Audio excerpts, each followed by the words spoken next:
maalimaha ka mida ayuu xanaaqay Umar ibn al-Khattab seeftiisii buu qaatay sunbu ka buuxiyay maanta waa inaan Muhammad aan raadsado oo dila buu yiri warkiisii baan ka bixilaana wuna wareeriyay meel walba isagu ma lagu hadalhaya wiilka yara diinta jadiidka ala yimid argagixisada ah waa inaan ninkan aan maanta soo dila buu yiri dariiqa markuu sii socdo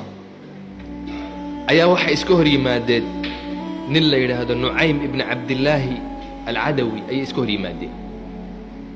waxa uu ku yiri ayna ta'mid ya Umar xageed u socotaa buu ku yiri waxa uu yiri waxaan doonayaa Muhammad inaan maanta soo dilo waxa uu yiri hadda dishid reer bani Hashim iyo reer bani Zahra xageed ka mari qaraabadii nabiga calayhi salaatu wassalaam xageed ka mari buu yiri tolkii oo dhan baa isku ka tagay waxa uu yiri ma araka illa qad sabut waxaan ku arkaya adiguna inaad gaalowdo oo diintaydii aad ka tagto Muhammad raacday waxa uu ku yiri afala adulluka ala al-ajab ya Umar ari waxa soo dhan ka yaabsan ka yaab badan ku sheega Umarow ha buuri walaasha iyo odagaygi seediga labaduba way islaameen Muhammad bin raacay yani diinta way faaftay aniga aad raadsanaysa Muhammad war reerkiini waa islaamay walaasha waa islaamta odageygana waa islaamay maxad kala raadinaysa Umar radiyallahu anhu oo dhaqaaqay marka xagga iyo walaashi uu isku sidaayay gurigii walaashi markaana guriga waxa jooga seedigi iyo walaashi Faatima la oran jiray iyo saxaabiga Khabbab ibn al-Arat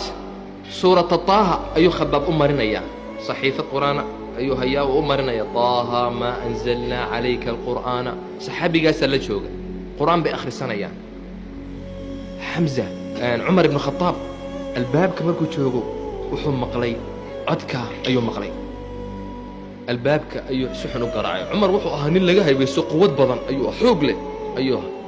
قراعي سماها قراعي ضعيف سحوق له قراعي شرقل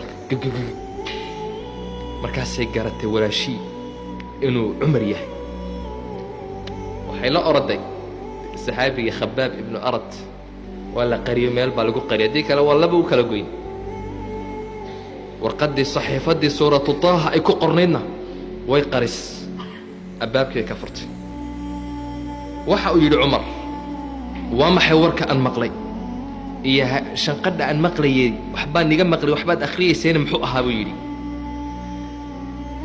سيدقي وحا يري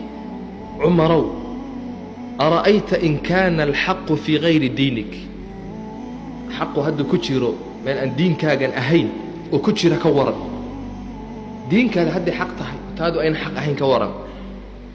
عمر انتو كالاتوري سيدقي أيو على وشك غفر السود الضاحي من نوحو قوة بدن ولا قهي بيستو ولا شي بصورة فاطمة markaasay kala tuurtay Umar oo odagayga difaacaysa intuu sarakacay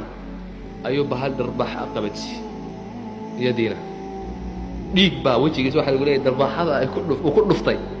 dhiig baa isku tagtaagay walaashi oo ooyeysa buu arkay oo la ashhadu an la ilaha illa Allah wa ashhadu anna Muhammadar Rasulullah Umarow diinta islaamka raacnay markuu arkay walaashi oo ooyeysa oo dhabankayga dhiig isku soo taagtaagay seediga dhulka jiifa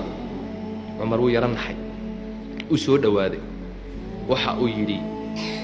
a'tuuni hada alkitab alladhi indakum kitabkan aad haysaan waxaad akhriyaysan kaanaan akhriye Umar waxay tir Faatima nijaas baa tahay kitabkan wala yamassuhu illa almutahharun dadka taahirka uma taabta kitabka orad oo soo meedho isa soo taahiriyal كالي مركانا كتاب كان كودي بيه عمر رضي الله عنه وصوم يدك كتاب كيبو كالا خبتي صحيفة دي محاكو قرن